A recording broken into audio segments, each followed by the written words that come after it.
It's a cram-packed day in the world of Magic the Gathering. Wizards of the Coast just went ham, and they announced a crazy, sparkly new set called Commander Masters. On top of that, they gave us a bunch of details about the upcoming Lord of the Rings set. We're getting new Eldrazi, we're getting new Slivers, and something called scene boxes. Magic. I am a wizard! History. I'm an old wizard! The magic historian. My bones hurt. Greetings, owners of fine luxury cardboard rectangles, my friends. I hope the day finds you well because we have gathered for a massive installment of Mega Magic News. This is all about new sets. If you've wanted good news and good times, well, buckle up, because all we're looking at today is shiny fun. So we're starting out with Commander Masters, which answers a question that we had about Baldur's Gate, and that is, yo, where is our Jeweled Lotus? Well, that's one of the toys that Wizards of the Coast is including in this new Commander focused master set. So the little teasers in terms of the cards they've given us are the Jeweled Lotus with the original artwork we've seen, and this other one where it's a bursting out with this new style. And then they're also offering up Dragon and the Capture of Jing Zhao, which is a crazy Portal 3 Kingdoms rare, which is another version of temporal manipulation and time warp. So you can feed those into your commander decks as well. This is a desirable Portal 3 Kingdoms card. So we've got these as the tantalizing teasers we start with. They've told us that this set is going to give us a slew of cards in terms of legendaries in your pack. So every pack is supposed to have 3 to 4 legend cards in them. On top of that, they have a situation where they're saying that even the draft booster packs will have anywhere from 2 to 4 rares, and every pack will guarantee you a legendary card. So for those of you who in the past were crying out for Wizards to lean into Commander, they have leaned into Commander hard. Now, this set is going to be pricey, friends. It's going to be probably about 3 to 4 times the cost of regular boosters. We're talking Masters level set, but it looks like they're taking Commander Masters and Double Masters and cramming them together into an insane beast. So on top of the packs that they're offering, they're actually coming out with 4 Commander decks as well. Now, the first one is Eldrazi Unbound. And this one's really interesting to me because it's specifically a colorless commander deck. And color identity is obviously a huge part of the format. It determines what you're going to play, how you're going to operate. So the idea behind a colorless deck where you have no access to most of the cards that exist in the game and you can only go colorless is pretty wild. I imagine the deck out of the box is going to be kind of wonked, but at the same time, I don't know what the price tag is on these things, and maybe they're going to amp up these decks instead of going with the lower rate ones that we saw previously with Zendikar Rising, where those commander decks were cheap and weak. These ones may be pricier and carry more beef, considering the themes they're going with. On top of Eldrazi Unbound, we have Enduring Enchantment. So this is a white, black, green build. So this will be your player enchantments, draw cards, go crazy with that. Then we've got Planeswalker Party, which is white, blue, red. Now, I assume this is going to be some kind of Super Friends-esque crammed with a bunch of planeswalkers, but knowing the way that Wizards operates as well, the planeswalkers that are in there probably won't be too crazy and powerful overall, I'm guessing, right? So that to me is the least exciting. Now, the fourth item on the list is the one that's causing riots in the streets right now, and that is Sliver Swarm. If you're newer to the game and you've never experienced Slivers, it's pretty much the closest thing that Magic has to a religion. So you have people who are super, super into slivers. Wizards has done premium sliver decks in the past where the entire deck was foil. And we saw as a whole bunch of secret layer bonus cards, they were sliding in all of these extended art slivers. So here we have the next step, a full-on commander deck that's all 5 colors, so you can reach into all the different groups. Oh, what are we going to get for our slivers? Are we going to see just old school slivers with their crazy little spike arms, or are we going to see the humanoid style slivers too? Because they made 2 different generations of slivers, where you had the first generation, which affects everybody's slivers, and then they went, you know what, let's just make slivers that affect your own side because it ultimately feels better. And I agree with that. One of the things I really didn't like about slivers was facing off against someone else who had slivers, and they were like, yo, guess what? I get to use your abilities. So that is a situation where I expect we're probably just going to see the cream of the crop. There's not a ton, when it comes to the sliver stuff, there's not a ton of insanely sought after stuff they can slot in for the leaders of this deck in terms of, you've got the sliver queen, right? And they can't choose that because it's reserved list. So we're going to have to go with something like Sliverly, these other sliver lords that you can get your hands on more easily. But overall, the fact that this is going to be a full-on commander deck that's going to offer up dozens and dozens of different sliver variations of what already exists is exciting. But then take the fact that each of these commander decks actually includes 10 brand new cards. So when it comes to the Enduring Enchantments and Planeswalker Party deck, those are about as exciting as regular commander decks. What kind of funky stuff are they going to put in there to lure us in to try and get out there into Commander? Because they're always trying to snake out a few different cards that really make waves and want you to play with them, which ultimately, I mean, that's really what you want, to keep things interesting. So it'll be curious to see what they add into those. But the real main event is what's being added into the Eldrazi deck and the Sliver deck. You've got a potential of up to 10 new slivers, and I would expect the Sliver deck heavily to lean into creating new slivers. Why wouldn't they? If they put just 10 new slivers, one of each, into these decks, I imagine they'll fly off the shelves because they'll be the only place to get a copy of the slivers. And if you want, let's say, a playset of a sliver,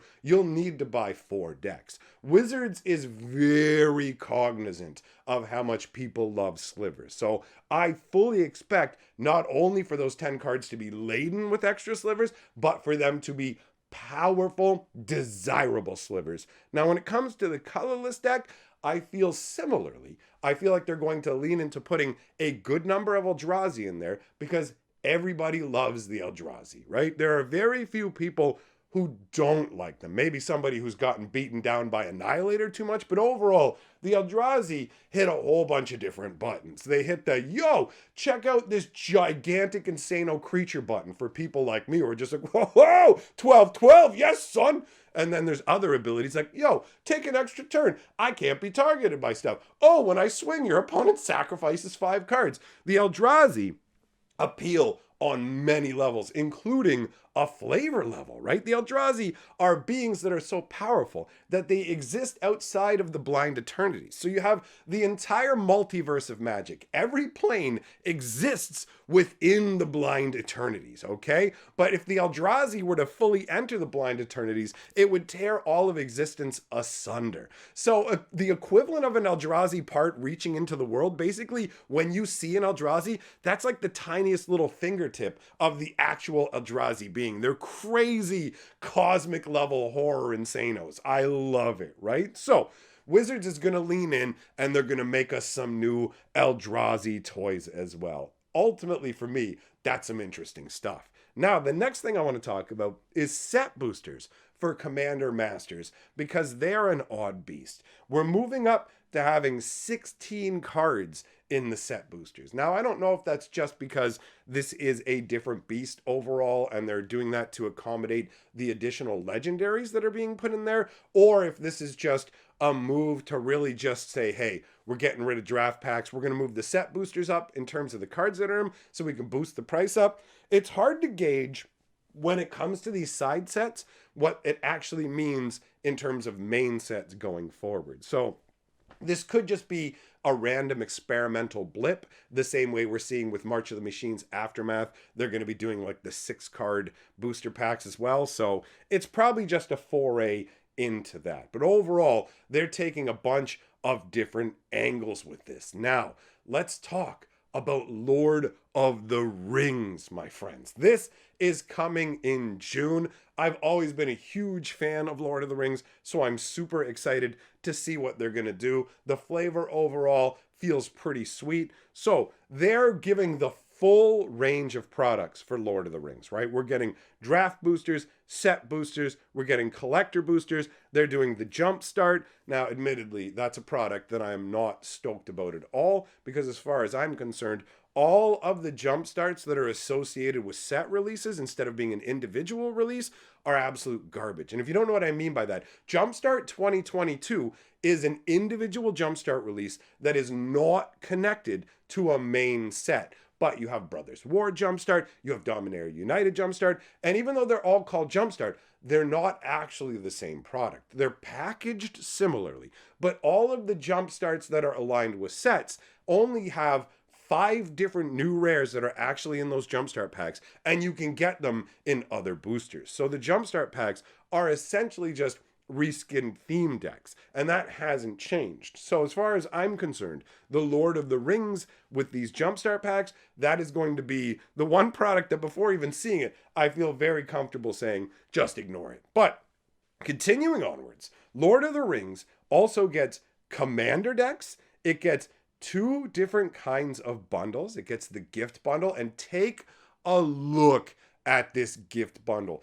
This is incredible. Seeing Gandalf here, man, like, I am so stoked for this. I remember reading Lord of the Rings decades and decades ago, and I was happy when they put the movies out. Those movies are long, though. Those are the only movies that I've ever fallen asleep in the movie theater during. I'm a huge Lord of the Rings fan, but those movies, if you trap me in a box and make me just stare at them, I'll fall asleep when those ends are just, you're taking too long, man. We gotta do something. We gotta get the ring to Mordor.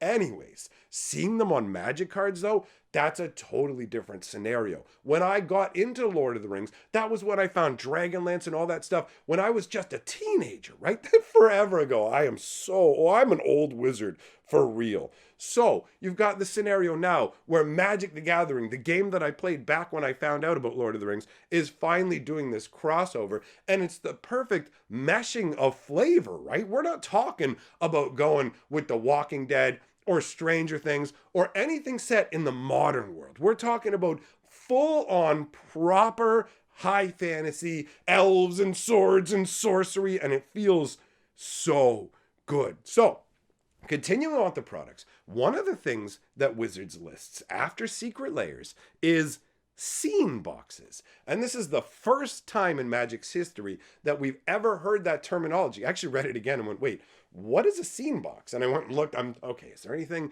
in the past? But this is something brand new. And after looking it all over, they're not telling us anything other than the name. So I don't know if by scene boxes, they mean specifically like in the movie, or forget the movie, right? In the book, you've got the Balrog facing off against Gandalf. So you've got that scenario. So maybe they're talking about selling card boxes that have specific scenes from Magic's story on it. Maybe going forwards on top of the Lord of the Rings, we will see different parts of the story spotlights showcased on boxes. And if that's what's going on, I think that's a really cool concept as an actual box, right? Because I'm a huge lore guy, obviously. I have an entire channel dedicated to talking about Magic the Gathering lore. So I'm right into it. If we're going to get scenes that depict different parts of the story, that's great. I'm wondering if they're going to include some kind of booster packs